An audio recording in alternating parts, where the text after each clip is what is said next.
Hey guys, you're in a nutshell with me, Ina. Guys, mag-iingat tayo, no? Kapag nagsuscroll sa social media, lalo na laganap, syempre, ang paggamit ng AI. Okay lang gumamit ng AI, no? Pero syempre, you must be more discerning. Kasi marami siguro nawiwili, oy, ang dali gumawa ng AI content. For example, on YouTube. Pero yung information na pinoproduce nila para sabihin ng isang AI character, minsan mali-mali. Okay, kailangan mapanuri pa rin tayo. Okay, meron akong i-share sa inyo. Isa pong YouTube episode. Okay, meron pong nag-PM sa akin muli. Ito ang kanyang message. Yan, I will just put it up. Kung totoo daw ba ito? 'Di ba? Kasi ang sinasabi, merong new rules na hinaharap para daw sa mga PR na kapag maipasa itong Bill C-12, okay, na baka daw mag-lead sa pagkawala, okay, pagkansela ng inyong PR status. Yan ang kanyang concern, okay? Siyempre, ang kaating guest, not AI, kita nyo sa kanyang pangalan. Attorney Ludang Zalan, thank you again. Meron I am not AI. Meron na naman tayong teka muna, lagay ko muna yung email ni Attorney Lu. Okay. Meron na naman tayong pupunahin, kikriticize, okay? At syempre, we will say this is not true yung sinasabi ng content na ito. Ha? Saan na ba yan? Okay, ito po yan. Lalakihan ko, no? Ay nako, sa totoo lang hindi pa malaki, mukhang starting out pa lang itong channel na ito, no? Pero baka makita niyo na lang din, lalo na sa mga mahilig sumunod ng content or topics tungkol sa Canadian immigration. I won't be surprised if this appears on your channel. Okay, ang title nito, New Canadian Law 2026, Could You Lose Your Permanent Residency? Okay. Wait, let me be clear about this. Attorney Lu and I actually had a similar titled episode. Okay? Kasi nga, may concerns dun sa proposed Bill C-12, merong provision dun that kung mapasa yan, it could cancel PR documents. Okay? Now, that term is making people worry. Ha? Pwedeng i-cancel yung PR status ko? Okay? If you watch our episode with Attorney Lu, I will put up the thumbnail right now. Okay? We said there na hindi. Okay? Hindi po gano'n na ang mangyayari sa Bill C-12. Pwedeng ma-revoke ang inyong PR because of existing rules already. Okay? If you commit a crime na serious ang punishment, at makonvict ka dyan, doon pwedeng ma-revoke ang iyong PR. Okay? Correct. But as far as C-12 is concerned, kung maipasa ito, should they have anything to worry about, Attorney Lu? No. O yan. Pag PR, okay, no. Alright? Yeah. Documents lang po. Kaya nga nasabi ni Ina kanina. Oo. I think, Attorney Lu, sa totoo lang, that needs to be clarified by the bill. Diba? Actually, ano ibig sabihin hindi nila? niya Bakit nilang ika-cancel ang PR? Why do they want powers to cancel PR documents where guys, kasi cancellation of a PR card, kahit mag-expire yan, the status itself remains. Diba, Attorney Lu? It's like that. So, why would they want that power, no? I mean, yung pag-cancela kasi ng mga immigration documents, hindi kasi explicit sa yung kapangyarihan rather. Hindi kasi siya explicit sa regulations. Yung mga officers, wala naman silang arbitrary powers to actually do whatever they want when it comes to immigration. Kailangan nakasaad ito sa batas. They need to operate within the four corners of the law. Hindi po tayo autocratic state, hindi po tayo dictatorship. Yung mga officers po natin ay stewards of government lamang at ang mga populasyon po, ang mga tao po, ang mga citizens po sa Canada ang naghahari. Sila po ang sovereign niya. So, ang punto dito is kung kikilos sila, kailangan kumilos sila in a democratic manner. Paano ba to? Kung kikilos sila ng arbitrary na biglang kinakansela na lang, hindi naman ata pwede yun. So, in order for officers to be able to clearly be able to cancel certain documents in limited circumstances, kailangan i-spell out sa Yeah. batas. So ito Okay. yung ayunin ng pagpasa nga ng C-12 dahil sabi nga nila, ayun title, diba? Strengthening Canada's Immigration System and Borders Act. So yung punto nila is gusto nilang to secure the border, fight transnational crime, stop the flow of illegal fentanyl, crack down on money laundering, etc., etc. 'Di ba? Yeah. Kasama kasi dito yung human trafficking. So, ang gusto nilang mangyari, meron silang kapangyarihan na kanselahin ang mga dokumento where appropriate. Napag-usapan din natin ito on a similar note as a final point. Yung dati, 'di ba, yung mga work permit, pag-usapan natin, pwede bang kanselahin nyo ng officer kapag halimbawa patawid ka, pabalik ka ng Canada, tapos na-realize ng CBSA na may mali dun sa iyong work permit. Halimbawa, na-issuean ka ng PGWP na hindi ka naman dapat pala nagkaroon ng PGWP. O hindi basta-bastang pwedeng i-cancel yon. Pero, dun sa paglilinaw ng regulasyon na ginawa nga nila recently, pwede na. Dahil nga, if the permit was issued out of administrative error, any officer or a CBSA officer can cancel the PGWP in question. So parang by way of extension or analogy, parang ganun yung ginagawa nila for PR. Pero as regards to circumstances, limited pa rin yan. Oo, okay. I think kailangan lang talaga i-stress, no, na yung pagkansela ng PR document, does that mean cancellation of the status itself? I think that also needs to be for me lang attorney, parang isulat din nila. Isulat nila para malinaw. Okay. Anyway, puntahan natin ang mahiwagang AI content. Nasaan na ba ulit yun? Okay. May sinasabi dito kasi guys na meron daw leaked pa meron pa siyang nalalamang leak documents or something na nagsasabi na yung Bill C-12 daw kapag PR ka na, pwedeng mawala yan sa'yo o kunin sa'yo kung hindi mo ma-meet ang certain integration parang requirements. Okay, sige, ipe-play ko na lang yung relevant portion ha. Guys, una sa lahat, it's so obvious na AI po si ate.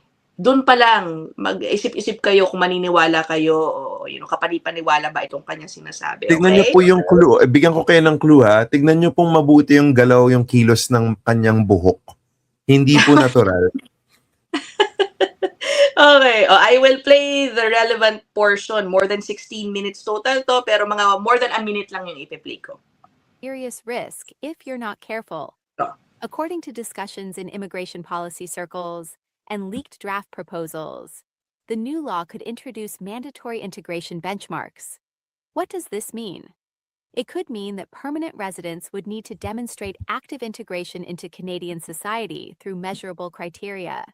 This might include achieving certain language proficiency levels in English or French within a specified timeframe after receiving permanent residency, showing evidence of economic contribution such as employment history or business activities, participating in community or civic activities, and demonstrating knowledge of Canadian values, history, and institutions through periodic assessments. Now, some of you might be thinking this doesn't sound too bad. After all, shouldn't permanent residents be expected to integrate into Canadian society? And that's a fair point. But here's where it gets concerning. The enforcement mechanisms being proposed are what have immigration advocates and legal experts worried. The draft framework suggests that permanent residents who fail to meet these integration benchmarks within specified timelines could face a graduated series of consequences.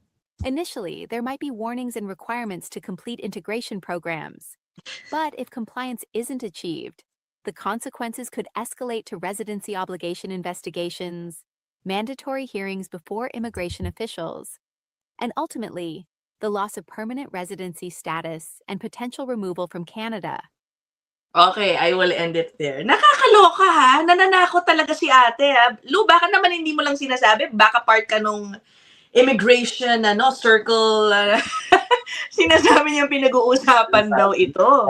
Parang may secret kabal, di ba? Teka, ako nga rin gagayahin ko siya. Like, parang, Okay. according to IRCC immigration circles, what does this mean? Di ba? So parang yung boses din niya, parang, teka, parang, yung ganong boses, yung parang, hindi yung jet to holiday. Ano ba yung boses? Yung parang sa TikTok, yung parang, alam mo yung boses na artificial sa TikTok, yun yung boses niya.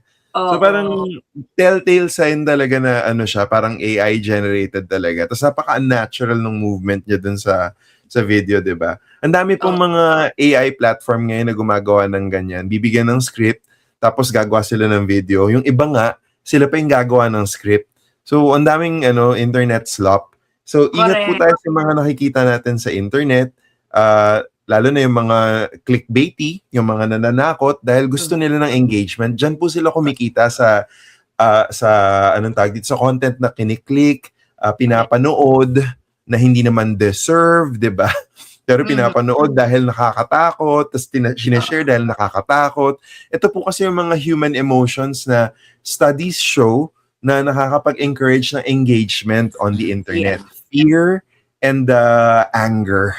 Diba? So yung mga emotions na ito, yung tried and tested na ginamit ng Cambridge Analytica for the 2016 election in the US, pati na rin po sa Pilipinas actually, nung trial balloon tayo nung 2022, pati ng 2016. So, ayun, nakakalungkot, pero syempre, I'm very glad na ang dami-daming nagre-reach out kay Ina. Ibig sabihin, it's a testament na talagang alam mo yun, they go with the journalistic standards talaga. Salamat. Hindi, seryoso, napaka-importante nitong space na ino-occupy mo dito, Ina. And I'm super happy na yun nga na fulfill ito ng someone who's responsible. And thank you for letting me speak on this as well. Kasi important kasi instead na mag-spread yung tamang news, nagsaspread yung fake news, and the only way to counter it is to call it out and then talk about what's actually going on, diba? So, yun. Oo, si ating AI, thank you Lou by the way. Itong si ating AI also was talking about Bill C-12, diba? Sabi niya, according to immigration, ganito ganyan, circles and leaked draft proposals daw, ganyan-ganyan on Bill C-12, yun daw yung sinasabing mangyayari. Kapag PR, baliktad pa nga, Lou, diba? Sabi niya, pag PR ka na, magre-require daw ng language proficiency. So, magte-test ka after you get your PR. And then after you get your PR, kailangan mo pakita yung na meron kang employment. Parang baliktad eh. Usually, unless kung landed PR ka, no? Unless if you're a landed PR, yung mga galing dito sa Canada, inuuna po yung mga bagay na yan bago nga sila mabigyan ng PR, di ba? Minsan yan ang nagpapataas po kasi ng points, for example, ng ilan, di ba? Ngayon, also, if you go directly to the source, which is the draft copy of Bill C-12 na accessible po naman sa lahat. Okay, let me put that up. Okay, you guys can go to it. Okay, nasa official, Parliament, okay, website. Puntahan ninyo. There is no mention of what she is talking about. At least based sa current draft copy na meron tayo ngayon. Today is January 5. Hindi ko alam kung magbabago ito. But right now, yung sinasabi niyang integration requirements, it is not here. So again, it is false. Okay? Parang nananakot lang po talaga si ating AI. Okay? And another thing. May apelyido yan. Si Ate AI de las Malas. Daming alamin. Sorry, na-interrupt yung flow mo. Guys, tapos, it's clear to me, I think it's obvious that the script is ChatGPT or something, no? Pinasulat kay ChatGPT. Guys, useful si ChatGPT, but it is not always right. Okay? Marami po sa mga content creators ngayon, let me tell you, they like to make faceless YouTube channels, for example. Hindi nila tunay na mukha. Either gagamit sila ng AI na tao or yung mga caption lang or videos only. napakadali kasi gumamit ngayon ng AI to produce such content. True. From scripting, sasabihin lang nila, pag-usapan mo tong topic na to, ChatGPT, itong open work permit sa Canada, gawa ka ng script na pang 10 minutes. O, pag may script na, AI na ate, eto, babasahin mo yan. It's that simple. Ngayon, ChatGPT, sometimes, siguro, nagagather din siya ng information from not so accurate articles online. Kaya minsan, mali-mali rin po ang pag-craft ng kanyang script. Hindi rin po accurate ang information na napoproduce. And that's what happens. Okay? So, ayun. Okay ba guys? Mag-ingat kayo ha. Maniwala kayo sa mga tunay na mga tao, lalo na kung mahahalaga at sensitibo ang impormasyon na kanilang pinag-uusapan. If it requires legal analysis, syempre maniwala kayo sa tunay na mga abogado. Okay? And verify the sources always. I can't even reiterate that enough. Guys, it's a given. Mag-verify na kayo. Sa panahon ngayon ng social media, hindi na pwedeng maniwala sa lahat ng nakikita natin. Okay? So that is it. Meron ko pang idadagdag, Attorney Lou? Wala naman. Dadagdag ko lang siguro na i-reiterate ko lang yung sinabi mo na mag-ingat talaga tayo dahil in this age, sadly it takes advantage of our, default good nature to be trusting. Yeah. Pero kailangan po tayo talagang constantly on guard. Ngayon kung ayaw niyong dapat kayong constantly on guard, maging moderate na lang natin yung consumption natin ng social media kasi madami po talagang hindi na talaga totoo. Internet slop, at worst, propaganda or fake news and false information na talaga na sometimes harmful pa nga eh.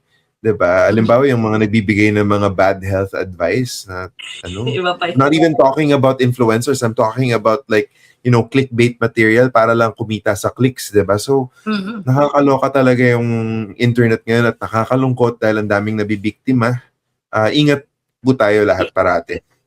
Okay. So, yun lang na ating episode ngayon na kung meron kayong makita na naman guys, I know, forward it to me and I will see, kami ni Attorney Lou and others to discuss kung totoo ba yan o hindi. Okay? Thank you so much again, Lou, for being so accessible, guys. We literally just talked about doing this episode, no? Pati yung last episode ko, 10 minutes before we recorded it. Biglaan siya. Kasi nga urgent din dahil kumakalat na, lalo na yung nauna natin episode. Anyway, okay, so that's it. We'll end this episode here. Bye, everybody!